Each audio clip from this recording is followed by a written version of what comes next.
everyone, and welcome to the London District Library. And we tailor-made the weather just for you guys. So with that in mind, I'd like to present today's speaker. He was born and raised in Spring Lake and attended Michigan State University, a Sparty, and I'm sure that he's really happy with the score of the game the other night. We're hearing his Master's of Science degree in Parks and Recreational Resources.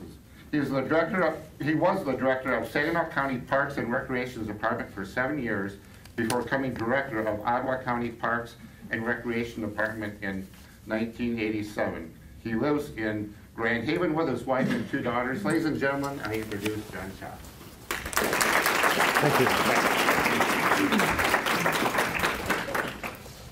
Thank you very much. Yeah, that really was 1987. I'm that old. I've been in the job for 24 years now, so pretty amazing. And I was surprised tonight, and my mother's here. Dave Seibolt brought her over here, so my 92-year-old mom is here. Correction, Dottie brought her over. Oh, Dottie brought over. I'm sorry about that. Well, I'm really excited to see so many people interested in the Greenway. This is really fun. And it's really my pleasure to be the speaker that's kicking off this whole Grand River Greenway celebration. This is just really a thrill. Tonight I'm going to talk to you about what the Greenway is all about, what our vision has been for the Greenway, the progress that we've made so far with the Greenway. I'm going to talk to you about the things that we see coming up in the future. We've got a lot going on. It's really, I would like to say though, the best of the Greenway is going to be in the future.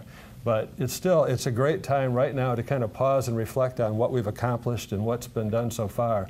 And it's just a perfect time to do that. So I'm just so thrilled that that this group, spearheaded by Margie Vivine, and Margie, you're going to have to wave your arm around here. Margie is the, right back here, Margie is the person that has spearheaded a couple of dozen volunteers that have volunteered to organize this whole Grand River Greenway celebration during 2012, just a series of events throughout the year.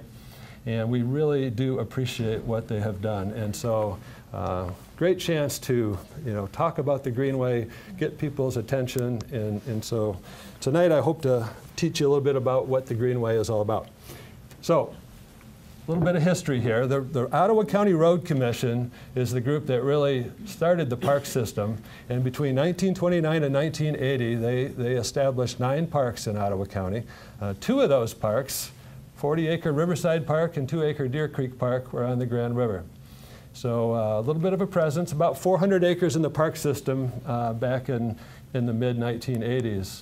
And then the Parks Commission was formed back in 1987, and they wanted to form a group that could focus 100% of their attention on the parks and not have to play second fiddle to the road. So the Parks Commission early on recognized that the Grand River is really a tremendous resource that we were not taking full advantage of. I mean, there's no question that the Lake Michigan shoreline in Ottawa County is probably our most significant natural feature as far as a recreation perspective, but close second is the Grand River. And with just a couple of parks, 42 acres on the river, we felt that we really needed to have a bigger presence and do more with the river. So our 1989 Parks Plan, which was the first real official planning document of the Parks Commission, called for a Grand River corridor study and an effort to examine what could be done on the Grand River and start looking at plans for a trail along the Grand River. We had some early boat explorations of the Grand, got a lot of officials out, and over a period of several years really learned a lot about the river and did a lot of studying about the river. But our initial focus really needed to be on upgrading the overall park system. The Road Commission had done a great job. There had been some sort of disconnect in funding or whatever, so we had a lot of work to do to kind of get the parks back up to speed. And so that was our focus for the first 7 or 8 years as a Parks Commission. And then, when we kind of got that wrapped up in renovating the parks in the early 90s, then we realized that, wow, our county was growing so fast. I mean, we were one of the top 3 fastest growing counties in the state, and still are, just that nothing, of course, is growing right now too much. And, we realized that growth was consuming a lot of our countryside. In fact, Grand Valley, this last bullet point here, Grand Valley State University did a study where they looked at how much we were projected to grow as a county and how we use land. And so this was back in the mid-90s, and they said that if we grow that much and use land the way we've been using land, it'll take 75 square miles of countryside just to accommodate the residential housing alone.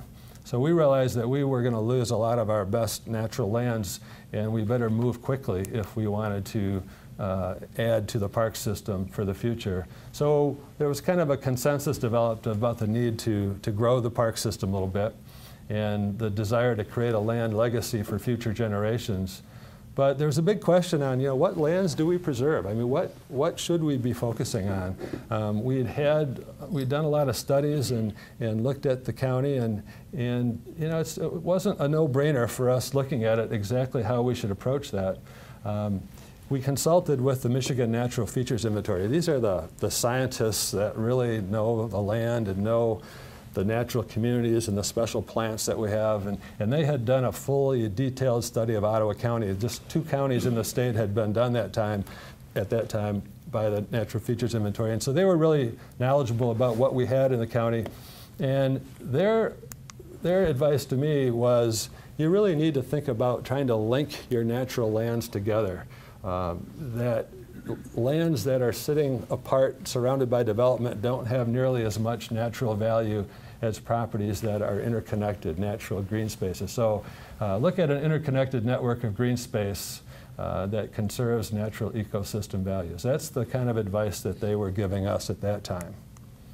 So there was a decision that developed to try to establish greenways along our major waterways, and that's evolved to looking at the Lake Michigan shoreline, the Grand River, the Pigeon River, and the Macatawa River. Now we're still looking at park projects in other parts of the county, and where there's special opportunities, we're certainly looking at those. But the real push has been to try to look at these greenway corridors. And of course, the Grand River is by far and away the biggest of any of those corridors.